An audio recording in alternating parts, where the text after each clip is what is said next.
Happy Thursday, everybody. Josh here with On the Wrong Lead. A long-awaited episode of Drank and Champagne. I am joined, as always, by Mr. Andrew Champagne. Andrew, it has been a while since we've done this. Yeah, but thankfully there were some pretty logical reasons that were attached to that. Yes, thank you very much. Appreciate that. Yeah, been a heck of a last 3 or 4 weeks. Lots going on. A lot of good things, a lot of busy things, but it's good to be back. It's good to be handicapping Saratoga again. I gave all the rest of you 4 days of a head start on me. My personal opening day was Wednesday. We're recording this Wednesday night, and it was a pretty decent day for me. Actually gave out a decent exacta in the 8th race that we had several times in the pink sheet bankroll section. So that turned out okay. And I'm just getting my sea legs under me now because there's 35 more days to go. Yeah, it's a long couple weeks here. And, we had Matthew DeSantis on last week during our stream, and he jokingly called it the third opening weekend. And yeah, like with 4th of July and with the Belmont Stakes card or festival, it really does seem like we're already in like full swing of Saratoga, and it's really week 2. So it's kind of a weird feeling. I've been pretty light so far. I think with just I don't know. I guess I wasn't as excited kind of coming into this, and then we had the weather and stuff last week, and today I just got really busy with work, so I wasn't able to look at anything. I hit the last race. I hit a win bet on the favorite. Nothing big, but the horse went off at 5-2. I thought the horse should have been even money, so I got a little bit of how dare you ride with a well bet Chad Brown horse? That's called foreshadowing, kids. Oh goodness. But yeah, Andrew, I feel like we should probably talk a little bit about the last couple weeks here, and we don't have to get too in depth. But obviously, congratulations! I already hit you with the clapping. But congratulations on getting married. Thank you very much. I was lucky enough to meet your wife for the first time. She's lovely. Met a bunch of people at your wedding. It was nice to see Gino and just a bunch of other people all there. Obviously, hung out with the guys for most of the weekend, which was fun. I don't know if I've told this story publicly. And I don't know, Andrew, if I've told you this story yet, but one story I do want to mention, and I doubt Caleb listens to this, so I'm sure he won't mind. We are in downtown Livermore, so we came back and I think recorded our stream, and Caleb and I are like, "Hey, let's go out," and Mark's like, "Yeah, let me know if you guys want to go out." And we're like, "We said let's go out." Mark's like, yeah, just let me know. Which I knew that man was going to go lay down and not wake up. Sure enough, he goes, he lays down, he does not wake up. So Caleb and I are sitting down at the hotel bar. We get a drink, and then we go to downtown Livermore, which is small little area, a couple bars and restaurants and stuff like that. I mean, there's plenty of places to go, but so we went to one place, and just it was like a locals place. Everyone knew each other there and kind of felt out of place. And so we're walking back, and we just see this line of people outside of what looks like an office building. And so we're like, that's weird. And so like we're standing there like, should we go into this wine bar? Like, but what's this line of people? And then like, so whatever, we keep walking. And then Andrew, I kid you not, like probably one of the best looking women I've ever seen in my entire life walks past us. She's with this other guy and this other girl, and Caleb goes, "Well, let's go wherever she's going." and like we start laughing or whatever, right? And we keep walking past, and like Andrew, I cannot like this girl was smoking, right? And this is gonna play into the rest of this story. So we keep walking. We're walking in the opposite direction of them, and we keep walking. And we kind of reach the end of the downtown. We're like, there's nothing here. Let's go back. And so we turn around, and we kind of end up in the same spot again. And we keep looking at this damn line. And we're like, what the fuck? Like, so we're like, what is this line? I kid you not. That same woman that we saw walk past us walks up to Caleb and goes, "Do you know how to get into the speakeasy?" And so Caleb like looks at me and gives me the look he gave me is like, "We don't know how to get into the speakeasy, but we need to find out." Right? I just you could tell by the look on his face, right? And so, I'm like, "Well, I got to help my boy out here." So, like I like just she comes up, she's talking to us, and talking to Caleb, and she introduces us to her two friends or whatever, and we get in this line to nowhere, and it was just like it was just so funny because it was just like, of course, like this girl is like comes up like Caleb like says something about her, and then he comes up and he's like she starts talking to him because obviously Caleb is the pretty one, Oh, right? clearly that's a given right there. Yeah. Yeah, but it was just such a like it was such a funny night, and like we start we start messaging the group chat, and like one of our group chats that we're in, and we're like, guys, you won't believe what's happening right now, and we're telling the story, and this whole time though, there's just like something like weird about this, and like so we're kind of like, are like, is this a trap? Like this girl came up and talked a little too easily to Caleb. Long story short, we stay in line. We're talking to her. She's totally nice, normal, whatever. We finally get inside. We sit like two tables down from her group, and I'm like, Caleb, I'm gonna buy them a round of shots. So I bought because it was the guy's birthday or whatever. So I buy him a round of shots, and they were all thankful, whatever. And then the girl comes over and brings a drink over, gives it to Caleb. She goes, drink this, and we were like, what? And she goes, my friend is not feeling well. Like she can't, like, just we don't want this drink to go to waste.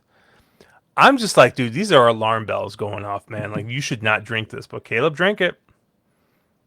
Lo and behold, nothing ended up happening, right? But like, it was just like such a weird thing. Like, just these weird things, like coming back and forth, and like, I don't know. I don't know. I don't know how this man like walks down the street on a daily basis because he's getting approached by all kinds of people. But Well, on top of all of that, he has to pay the people that professionally light him as he walks from point A to point B. yeah, but it was just a really we had such a fun time. It was like I said, it was great to see uh, Mark and Caleb, and obviously all the people at your wedding, and obviously you. And I unfortunately you couldn't get this. I left it in the other room, but Andrew, of course, your wedding attire would not be complete without a tie clip that said Lord Miles on it. On the Yeah, back, it said this Wood was. Memorial at 5901. And that I have to tell you, all Mark's idea. Yep. All Mark's idea. He ordered it. He got it all taken care of, and it was just hilarious. So shout out to Mark, by the way.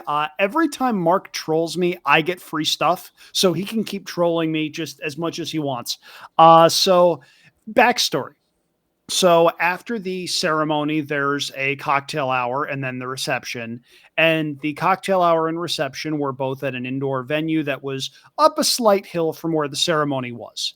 And so my wife and I walk in. We wind up starting to work the room a little bit.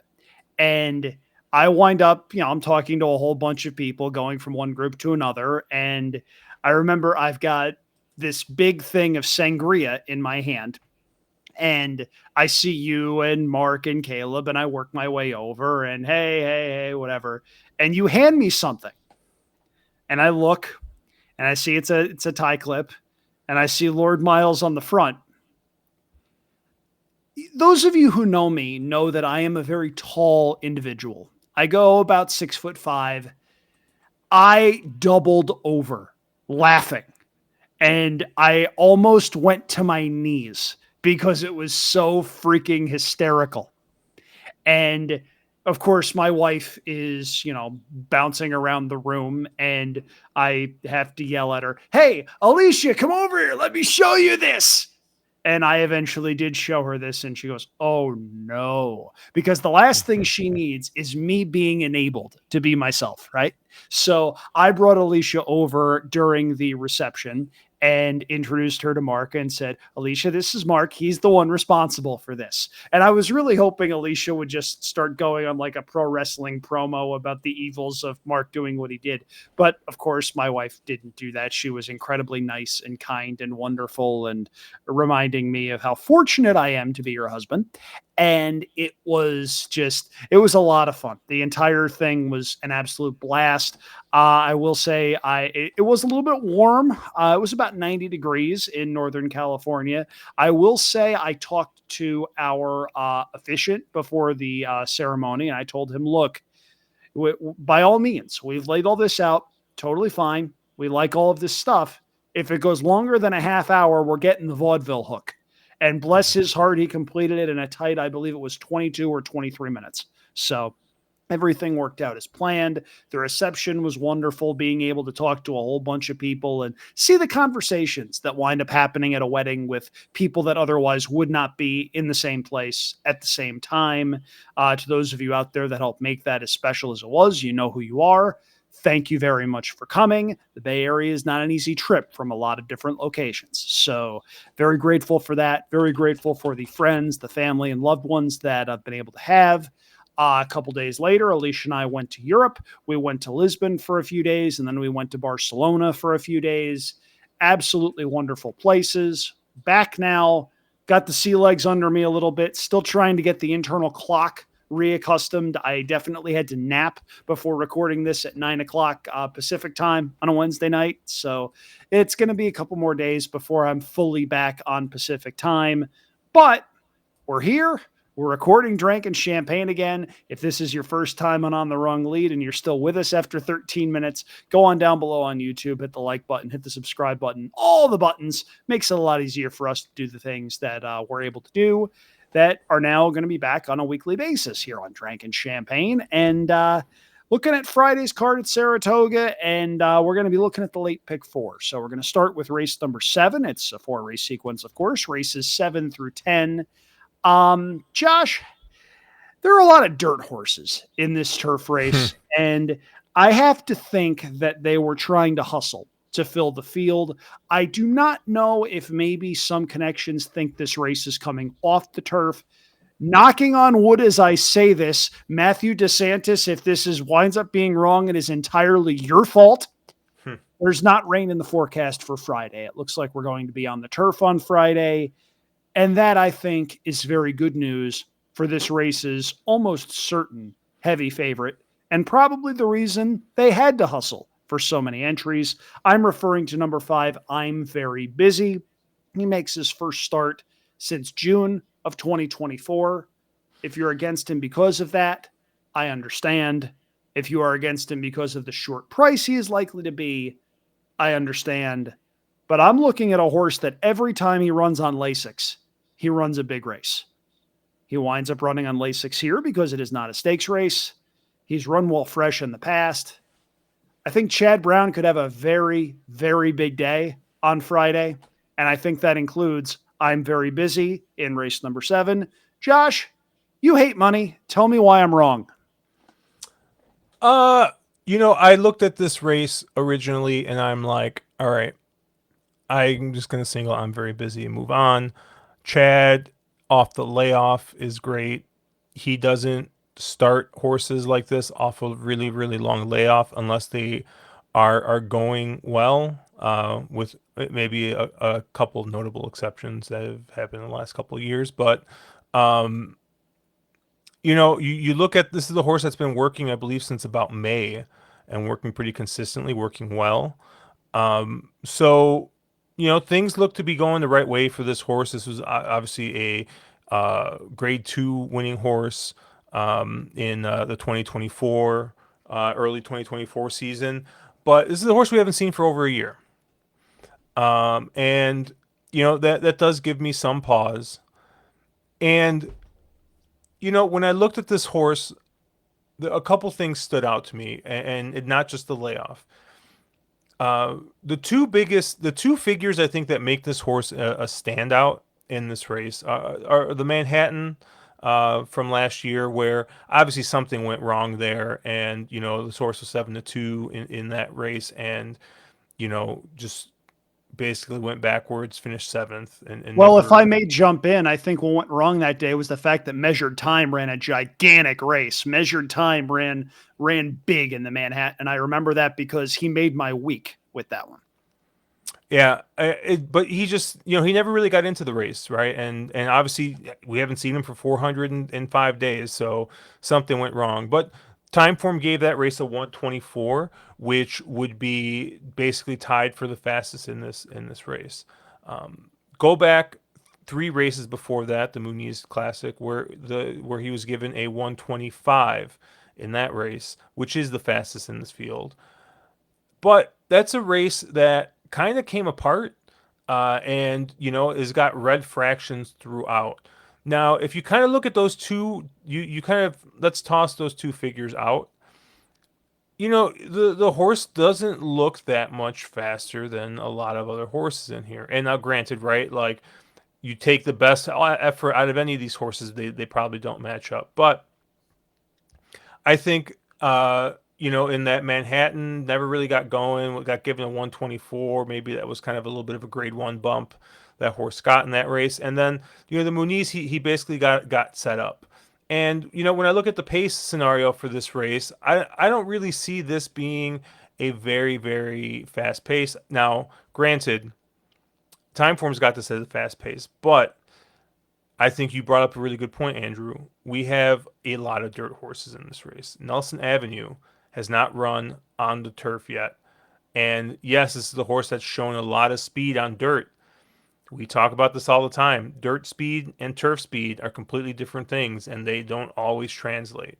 So, although I do think, the time form, I generally agree with how they kind of, view pace scenarios. I think in this case, the dirt horses are kind of throwing things off a little bit.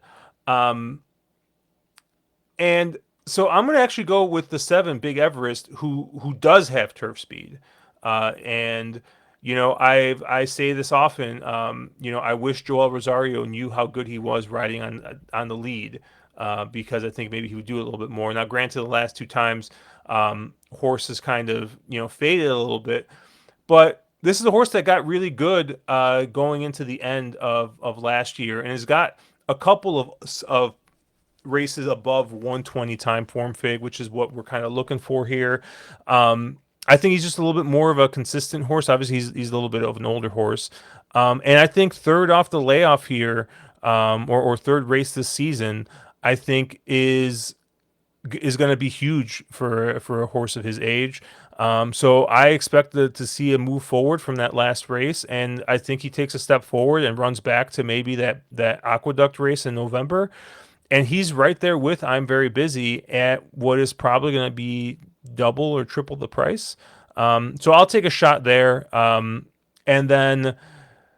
We talked about dirt horses, and regalo, which is a gift in Spanish, has spent basically his entire career on dirt, and all of a sudden last time they put him on turf, and he seemed to take to it pretty well, and was rewarded with a 116 time form figure on that. Now, granted, it's pace adjusted, right? It was a slow pace, but you get Louis Saez aboard here, and whenever I see a horse that's going to be forwardly placed on the turf and I see Saez aboard, I take a look. And this is a horse that took a huge step forward when going from dirt to turf. And only 4 years old, right? So, with turf horses, we still see improvement at 4. We don't know, dirt, we might if dirt horses actually ran at 4, but these turf horses, you generally see improve a little bit into about their 5-year-old season. So, yeah, I could see Regalo kind of being a little bit of a sneaky play here. I have it as my lone B in this sequence, as kind of just insurance, in case Big Everest doesn't run his race. But of the short prices, I think Big Everest is in here with a big shot, especially like I said, if some of these dirt horses realize that it's going to be an actual turf race and they actually don't show up here. I will say I would like Big Everest a lot more if we were downstate at Aqueduct or at the old Belmont Park, where turf courses were a bit more firm. Saratoga's turf course has played pretty fast by Saratoga standards. They are expecting some rain on Thursday. So while it might be listed as firm, I think there may be just a hair of give in the ground. And I don't think Big Everest likes that. I think he's shown he's a horse that, to steal an expression, likes to hear his feet rattle. If they were running on green pavement, I think Big Everest would have a big shot to potentially wire the field and maybe have a slight chance of beating I'm Very Busy, winning at that sort of game.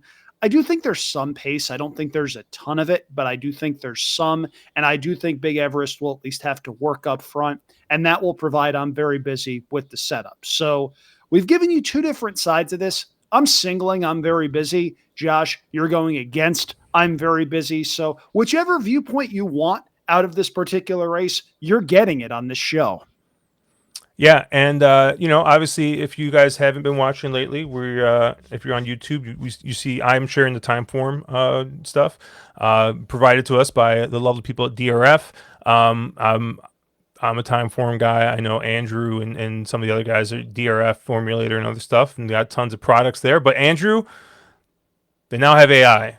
Yes, So they you can do. go to it's chat.drf.com, and you can ask DRF questions. It's in a beta. I did ask it, Andrew, if it knew you had Lord Miles at 59-1 in the wood, and it complimented you, and it did not know that you had it. So clearly there is a bug in the programming, and DRF is working quickly to fix that. But we'll move on to race 8 here. Now the Shuvi grade 2 here, going a mile and an eighth on the dirt for fillies or fillies and mares 4-year-old and up, and or looking at this race, I originally wanted to be against the heavy favorite 5 Raging Sea. I thought, to me, this is a horse that has run her best races when there's been some pace in front of her. I don't necessarily think that she needs a setup, but I think that she runs her best races, which I think she's going to need to run a pretty good race or near her top in order to win against this field. And I originally started looking at like maybe a horse like the 6 Dazzling Move, who has shown some good speed and gets Jose Ortiz or keeps Jose Ortiz. And I thought this is the horse that has shown a ton of speed, and speed on the Saratoga dirt's always deadly. Your second choice in this race, you have Leslie's Rose, who's another forwardly placed type horse, but I'm kind of staying away from Todd Pletcher a little bit. He's been a little bit cold, I think, to start the meet. He's been a little bit. I don't know. His barn doesn't seem to be firing on all cylinders yet, and this is kind of another horse that I wasn't really sure. I think maybe this is just a horse that doesn't like Saratoga. Hasn't run very well at Saratoga, so kind of was like, not interested. And so I'm going through, clicking through the PPs, and what really made me want to use Raging Sea and what's having me single him. And Andrew, maybe I'm overthinking this. It's the presence of the 4 Pride's Crossing. This is another Chad Brown horse. Gets Christian Torres aboard, which is not a jockey he uses a ton. And this is a horse that, I think is. I mean, the last race I think was in the neighborhood of what some of these horses can run, but this is a horse that has not really, just been running in this class type of horses. And I know Chad has done this before in turf races, but I think we might have a rabbit in a dirt race. I think Christian Torres is going to get told you got to go and go with the 6, and I think that there is gonna he's gonna be able to provide, I think, a little bit of pace, the pace that I think Raging Sea is gonna need. Um, maybe I'm reading too much into it by seeing this horse entered, but I think that that's the one way to guarantee that there's at least some pace for Raging Sea to run into, and I think if that does materialize, Raging Sea should win this race pretty easily. Lone A, lone single, only horse I'm using the 5, Raging Sea. Andrew, how did you see this one? So when it comes to Pride's Crossing, I had similar questions. I've got a different theory. Josh, you can see a purchase price on your time form past performances from back when this horse sold at auction in 2022. What's that number? $1.3 million. OXO Equine. That's Larry Best's operation. He spends a lot, and I mean a lot, of money at the sales. What's the fastest way to make a mare worth more? Black type. Bingo. I think they're trying for black type because this horse is doing well. The last workout on July 11th was pretty darn good. 14th fastest of 92 at the distance. I think they're taking a shot with this one, and I think Christian Torres may very well get told, ride for third. And if that's the case, and the horse winds up running third, all of a sudden, you make a decent chunk of change selling that horse as a broodmare prospect. Now, as far as Raging Sea goes, if you think she's vulnerable because she was third in the Ogden Phipps, at first glance, I understand that. I'm drawing a line through a lot of races on June 6th and June 7th at Saratoga after torrential downpours hit that were directly caused by Matthew DeSantis promising a fast and firm condition for Belmont Stakes Day. It was entirely, and I mean entirely, his fault. Having said that, quirky surface. I have no issue drawing a line through that race. Raging Sea ran very well off the bench, 2 back. She beat Randomized. She beat Torpedo Anna. That was a big race she ran in the La Troyenne. On figures, it doesn't come out massive. It's a 113 on time form, but that was her first race in 6 months. She's going to get some pace to run at here. For pick 4 and pick 5 purposes, she's a single for me. My bigger opinion from this race, if you're playing just the Shuvi and you're looking for something to potentially make a little bit of money and extract some value, I'd recommend a Dave Weaver style ice cold exacta with a horse that's 10-1 on the morning line. I think number 2 Gunsong may very well be sitting on an improved race. Gunsong was 1 pace last time out at Delaware Park, was second, beaten 3 lengths by a horse that shows up in this spot. But there's a lot of pace signed on, Josh, I think. And I think Gunsong may very well get an ideal stalking trip. And while Raging Sea is going by everybody, I think there's every chance Gunsong hangs on for second at a nice number. If you cross out the races 2 and 3 back, those were 1-turn miles at Gulfstream and Aqueduct, you're left with a horse whose sheet looks considerably better. She's a 2-turn horse. She's got some tactical speed, and I think she provides some value at double-digit odds. So I will have a small exacta 5 with 2 for purposes of the pick 4, the pick 5, anything else. I think Chad Brown could have a big day on Friday, and Raging Sea is going to be a big part of that. Sound familiar? Guess what, folks? We're not done with that yet. Race 9, we got a nice salty 3-year-old turf allowance going a mile and 16th on the turf. Andrew, I believe you have another single here.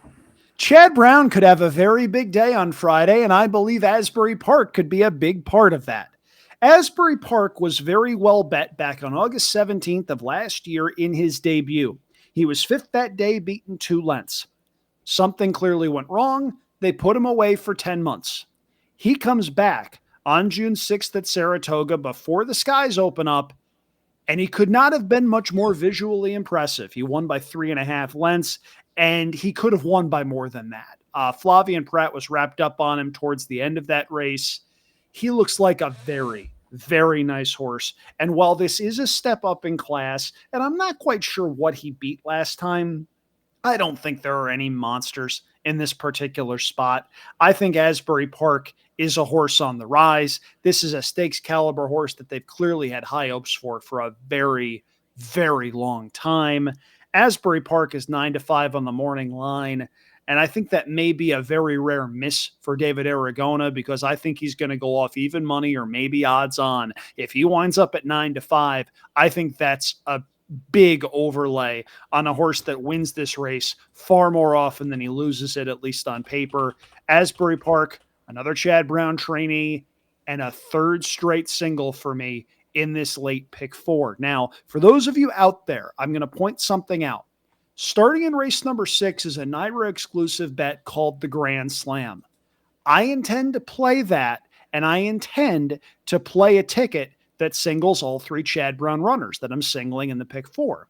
And what that does is it attempts to extract some value out of Asbury Park, provided we maybe get a price or two in the top 3 in race number 6. I think this is a very good sequence in which to play the Grand Slam. You can't play it every day, but when you have a strong opinion in the payoff leg, and ideally at least one strong opinion before then, it's a good way to extract some value out of a strong opinion. And I think we may very well get a chance to do that here with Asbury Park, who may very well wind up being my best bet of the day when I write up my Friday preview for the Pink Sheet and andrewschampagne.com. I think there's a chance Asbury Park is about to turn into a very, very good horse. Yeah, funny enough, the other person I know who loves a Grand Slam bet is also named Andrew, Mr. Andrew Capone. He calls it the Grand Salami bet, and he loves playing it. I remember last time I was at Saratoga with Caleb, I don't know, man, just the way he talks about the bet, he got us hyped up, and we were playing $10 Grand Slams every single time. I think we missed every single one, but we were firing at the Grand Slam when we were up in Saratoga last time. So a lot of Adam Dunn in you here. It's either Grand Slam or out. Yeah. Yeah. All right. I hate money. I'll hit the I hate money alert. I am gonna fade Asbury Park, and once again, I'm looking at this from a pace scenario. Right now, granted, right, the 2 races this horse has run so far, both have had red fractions on time form. Obviously, last time seemed to win pretty easily there. Probably wrapped up a little bit by Flavian Pratt coming here, and I just think that this is going to be a little bit tougher of a task for Asbury Park, coming against winners here for the first time. I really like the 6 straight cash. One first asking from Richard Baltus's barn. Flavian Pratt rode that time. And now in Sherry DeVoe's barn, Jose Ortiz gets aboard. This is a combination that is just on fire right now with these two. And that 104 is, like I said, first time out. I expect to see a step forward off of that, and that puts this horse right in the conversation. Probably my top pick in this race. I think that Jose will get this horse involved early. Probably sit in, 3rd or 4th, and I think he's going to kind of get the jump. And Asbury Park's going to have to really, really close. And he might just be the best here, but I think singling what's going to be an odds-on horse in the leg before, I'm trying to extract some kind of value out of this. The number 7 King of Ashes at 9-2. Once again, Brendan Walsh's barn is coming in to the Saratoga meet. Hot. In 6 starts, this horse has got a win in 3 seconds. Obviously, the win was at Gulfstream Park on the synthetic. But this is the horse that's steadily improved the last 2 times out. And, this is a horse that's kind of getting a little bit of, not necessarily class relief, but this is the horse that was running against stakes horses last time out in a listed stakes. And now it is coming back to allowance races. Now, granted, the Saratoga allowance with Chad Brown horses in it, so we're not talking a huge amount of class relief here, but ran very well in that race at Churchill Downs, and I think, Irad gets aboard here, sees fit to get aboard. Irad and Brendan Walsh over the last year are winning at 32%. So, when Irad gets aboard a Brendan Walsh horse, it tends to be live. And then the number 9, Hands of Time. I mean, I'm just going. Whenever these turf routes happen, I mean, you always got to count on the Niver Special happening every once in a while. And Hands of Time looks to kind of be lone speed in this spot, and he's got the kind of dirtied up form that might get a little lost here, right? Because people are going to look at the last 2 races, right? They're going to see the dirt race where he finished fourth, and the synthetic race at Gulfstream, right, where he finished fourth, and they're going to be like, all right, this is the horse that's off form, but this is the horse that went wire to wire at Aqueduct at a short price to break its maiden last year, and got a 99 time form figure for that effort. Now that was as a 2-year-old. And generally, we expect to see a step forward between 2-year-old and 3-year-old. And we haven't necessarily seen that, right? But this is also a horse that has not been running on the right surfaces, I don't think. So I think this horse getting back to turf, I wouldn't be shocked if all of a sudden you see a 10 to 15 point improvement on time form from this horse, because it's a horse first time as a 3-year-old on the right surface. I could see this horse taking kind of a big step up. I think this is kind of going to be your lone speed in this race. So I really like the 9, Hands of Time at 15 to 1. So give me the 6, the 7, and the 9 here to try and get past this one. I see what you're trying to do. I just can't get past Asbury Park, given how impressive he was last time out. That was his first race off a long layoff. If you think he bounces, I guess I understand that. But I also don't think he needs to run a 106 time form again in order to win this race. I think you could potentially, at even if he regresses a little bit, he could still win. And if he winds up progressing second off the bench, which is not unlikely, then you wind up with a horse that I think is going to be very formidable. So much as I'd like to be creative, I can't do that in this particular spot. And if Chad Brown sweeps the pick 3, I'm going to be 5 deep going into race number 10. This is a Saratoga special, ending the card with a grass grab bag for maiden claimers. These are state breds going a mile on the inner turf. I thought this was hands down the most wide open race on the sequence here. And Josh, I'm curious, how do you see this one? Man, I looked at this race for a very long time, and I went through like handicapping 101 with this, and I'm like, all right, let's find the class dropper. There are none. Nope. All right, let's see. Like, just kind of going through, like, do we see, it looks like this is going to be a pretty even pace scenario, right? There's not going to be, I don't think there's any kind of exceptional pace scenario where the thing's going to melt. So, okay, I got nothing there. Let's start looking at figures. Do we see any figures that stand out? Nope. You got about 6 horses that have all run around the same time form figure here. So, there's a couple of horses I thought looked really interesting that may or may not eventually make a ticket. Like, I think the one, Lucy Playa, I thought was a very, very intriguing horse in this race. Is a horse that was on the lead and, was a length clear at the top of the stretch and ended up finishing 4th and just got passed. But that was a very, very significant improvement over the 2 dirt starts, right? So maybe second time on the dirt or on the turf, this could be a horse that maybe takes another step forward. But, I had some questions because it looks like horses like the 3, Graceful Warrior, maybe the 7, Others People's Money, might be a little bit faster. Even the 8, Artistic Success, maybe could be a little bit faster early. I kind of landed on the 8, Artistic Success as my top pick in this race. You know, I like seeing this angle. I like seeing this horse stretching out here for the first time. A horse that's run pretty well, has been consistently improving, right? And I just think that this is probably a horse that maybe is going to just run a little bit better when this horse is going to add a little bit extra distance aboard. You get Irad aboard which he's going to ration this horse early, right? You never have to worry about IRAD using up a horse super, super early, sometimes to his detriment. And yeah, I just think that this is a horse. If I can get this horse to relax a little bit, I mean, this is a horse that's consistently improved and has run one of the fastest time form figs in this race. So I think the 8 artistic success makes a ton of sense. Here's my top pick at 5-1. Dancing Jane, this is a horse that's kind of run two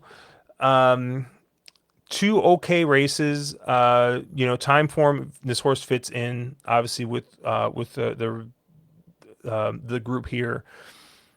But like I kind of did some digging on this and pedigree and kind of looking at some of these horses, and really, this is the most productive dam in this race, right? You look at a lot of these other horses, and I can even pull this up on the old formulator PPs to kind of show you guys what I was talking about. You know, there's this nice little dam comparison chart which will tell you how many foals the dams have had and stuff, and sometimes like when I'm looking, I tend to not get really really deep into pedigree stuff, but sometimes you're looking and you're like, I got to figure something to separate these horses, right? So this is a Dancing Jane, the Dam Perfect Legacy, 4 foals, 43 starts, but top buyer of 96.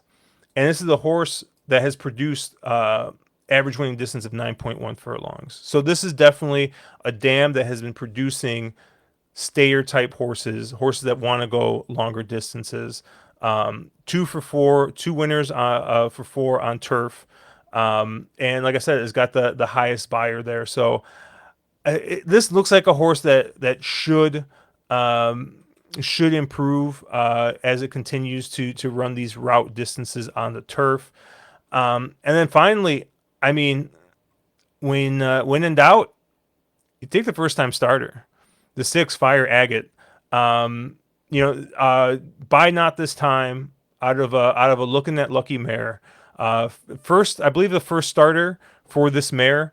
So not much to go on there, but Not This Time win early pedigree, wins on the turf, and Dylan Davis gets aboard. I don't know necessarily if he's completely supplanted Joel Rosario as Clement's #1 rider, but I will tell you that Dylan has been riding for Clement and has got 4 wins and 12 starts. Right, he's at 25%. Clement, I don't think it has a first time winner yet, as of yet, and he's had 7 first time starters. But this is one that looks pretty good. It's got win early pedigree, has been working out pretty well the last couple of months, and I just think might have just found a very very soft spot to try and debut this horse. And at 8-1, I'll take a shot in the first time starter win. None of the other horses kind of really jump off the page to me. So I'll use the 6, the 8, and the 10 in this spot. Andrew, where did you land? So on Fire Agate, I'll tell you the thing that hits me as a red flag with that one. You're looking at a horse that is entered for a $50,000 tag on debut, which, look, that's not a deal breaker, a New York bred race. Maybe this was just the race that they carded. Maybe they're hoping this one will sneak by. This is a horse that's sold at auction for 3 times that price. That to me is a red flag. If you're looking at a horse that maybe sold for 30 or 40,000, debuting for 50,000, that's not a red flag to me. That's a case where they're trying to maybe get the purse, and if they wind up losing the horse, they wind up making a profit on the deal. That gives me some apprehension. The pedigree is there for sure, but that leads me to believe there might be some issues under the hood, so to speak. So I'm going to be against Fire Agate, and not just because it's hard for first-time starters to go 2 turns first time out. A number of these horses share the same common race. Back on June 13th downstate, my top pick is the horse that ran second in that race, and that's number 9, Saipan. Saipan wasn't expected to run all that well in that race. Winds up running second, beaten just a length at odds of 10-1. By contrast, the 10 Dancing Jane was the 1-2 favorite in that race. I thought sat a picture perfect trip, had every chance to win that race if she was good enough and wasn't. Now, Dancing Jane was making the first start off a pretty long break. Maybe Dancing Jane needed the race, but I find it interesting that Dancing Jane changes riders after that race. Now, that's not the only rider change to keep in mind because Saipan was ridden by Flavian Pratt last time out. Pratt doesn't have a mount in this race. Junior Alvarado has the mount here. Tom Morley horses, though, tend to get better with experience. And that's what we had with Saipan last time out. Got to the turf for the first time, went 2 turns for the first time, and wound up showing an ability to at least pass other horses late. There are some horses in this race that have some hang to them. These are maiden claimers. That's bound to happen. Ultimately, I went with a horse that has at least shown she can pass others late. That's just not a common trait in this particular field. I'm using Dancing Jane. I don't think she's going to go off at 5-2. I think she may actually drift up. This hits me, as to steal a phrase from my friend Tom Amello, a chaos race where there's no particular heavily defined favorite. And it's okay to spread a little bit to try to just get out of the race. I'm going 5 deep. I'm using those two. I'm using Artistic Success, although I'm not 100% sure 2 turns is really what she wants. This is where IRAD lands. Going second off the bench would not be a particular shock to me. I'll use Lucy Playa as well. If this horse winds up getting comfortable from the rail on the inner turf, may very well prove tough to run down. We've seen that movie before. This is a Naira track after all. The one that I do want to talk about a little bit that I also think might drift up on the morning line is number 4, Princess Summer. Princess Summer ran 3 times back in 2024, showed absolutely nothing in any of those outings. Gets put away for a pretty long time, almost a year. Runs back on June 13th at Belmont and is a 5-2 favorite in that particular race. Makes a move early in that race. A little bit of a Z pattern thing going on there because it seemed like Ricardo Santana moved a little early and was a little bit wide on that particular occasion too. And I think that might have cost Princess Summer quite a bit. Wound up running second, beaten 3/4 of a length. The question is, which Princess Summer do we get? If we get a Princess Summer that runs like she did last time out, or takes a step forward second off the bench for Mike Maker, maybe she's got a big chance. If she runs back to the races in 2024, not so much. I found this race puzzling. I could have gone a little bit deeper than going 5 deep. In fact, there's a pretty bonkers horse that I do want to at least mention here, and it's on the screen right now if you're watching on YouTube, and that's the 5 Heart Collector. Heart to Heart was a pretty darn good turf horse. We haven't seen a lot of his offspring run yet. These are Finger Lakes connections. Finger Lakes doesn't have a turf course. So if they're going to run on turf in New York bred competition, this barn, which doesn't ship to Site C, needs to run in fairly deep spots like this one. Didn't do a lot of running first time out, but might move forward on the turf. And if you're looking for a bonkers play to potentially hit the board, I think you could do worse than number 5 Heart Collector. I'm going 5 deep without using that one, though. Just a case where with the 3 singles I have that all figure to be pretty heavy favorites, I'm just trying to play an economical ticket here that maybe I can punch a couple of times for not a lot of money and extract some value out of some strong opinions. But ultimately, this race is sort of chaotic. If you're playing the late pick 5, race number 6 is a 2-year-old race that could go any number of different directions. I think there are 3 races in a row that are pretty formful. And ultimately, I think it's just a matter of trying to find something in races 6 and or 10.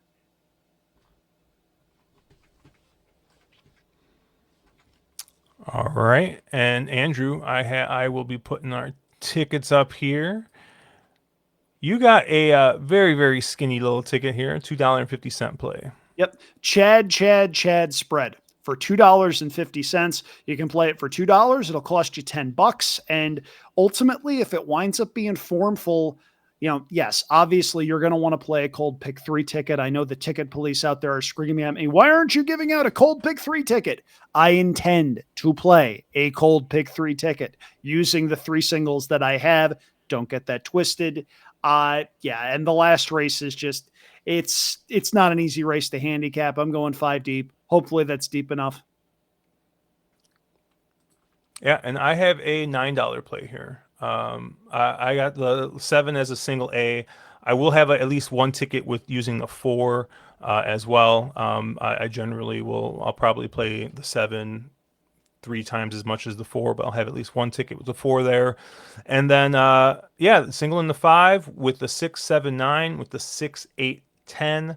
If you just play it caveman style, it's a $9 ticket, but I'll have some type of weighting on that. Yeah, it's and look, I applaud the stances you're taking and trying to extract some value. I think the 3 Thank Chad you. Brown trainees, sure. I think the 3 Chad Brown trainees in races 7, 8, and 9 tower over this field, and it just seems like the kind of sequence that's going to make people on horse racing Twitter very grumpy because it's chalk, chalk, chalk, and punishes people for trying to be creative. I think there are other ways in which you can be creative in that sequence. If the Shuvi comes in Raging Sea Gunsong, for instance, I'll be pretty happy.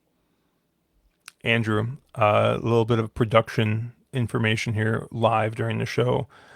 We changed the outro, didn't we? We did? Well, the Vegas button is missing, and now I got this.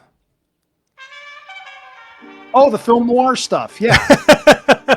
I was like, what is this button? Oh man, we can't go a month without doing a show anymore, Andrew. We're a little rusty. That's gonna do it for us here on Drank and Champagne. Check us out at onthewronglead.com, at wrong_lead on Twitter. I am at Cherry Drank. Andrew is at Andrew Champagne. Please like and subscribe if you haven't. Download, do all the notification stuff. Check out our friends at DRF. Obviously, they got their chat bot. Del Mar opens up this weekend. They got full season packages for Del Mar. Have a good weekend, guys. Let's make some money.